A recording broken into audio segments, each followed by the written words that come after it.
Realtor oxygen సంస్థ CEO doctor Nandi Rameshwar Rao గారు మనతో దశాబ్దాల అనుభవం సొంతం చేసుకున్నారు. మీరు ఎలా స్టార్ట్ అయింది అసలు మీ ప్రస్థానం? ఇది ఒక పెద్ద సబ్జెక్ట్ అమ్మా. నువ్వు ఇచ్చిన 2 నిమిషాల్లో చెప్పాలంటే చాలా కష్టం. అంటే బేసికల్గా నేను 3 decades బ్యాక్, 2.5 decades బ్యాక్ ఇల్లు కొనుక్కుందాం అనుకున్నా. ఇల్లు కొనుక్కుందాం అనుకున్నప్పుడు నాకు పర్మిషన్ లేని ఇల్లు కొనేసా ఫైనల్గా. దాంట్లో ఫ్రెండ్స్, బ్రోకర్స్, బిల్డర్స్ ఏదేదో చెప్తున్నారు, ఏమీ తెలియదు, కొనేసాం.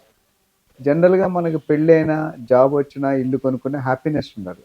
హ్యాపీనెస్ లేదు. నాకు 50% నా హార్ట్ హ్యాపీ అయింది. రిజిస్ట్రేషన్ కూడా అయిపోయింది 15 రోజుల్లో, కానీ హ్యాపీగా లేను. 50% హ్యాపీగా ఉన్నాను, 50% బాధపడుతుంది. ఎందుకు రియల్ ఎస్టేట్లో ఇంత చీటింగ్, ఇన్ని మోసాలు, ఇన్ని దగలు. 45 years old house, 18 inches walls, పెద్ద గోడలు. ఇప్పుడు 4 inch పెడుతున్నాం మనం. సో కొనేసిన తర్వాత అనుకున్నాను, దీని మీద ఫోకస్ చేయాలి అని ఒక అంబిషన్ క్రియేట్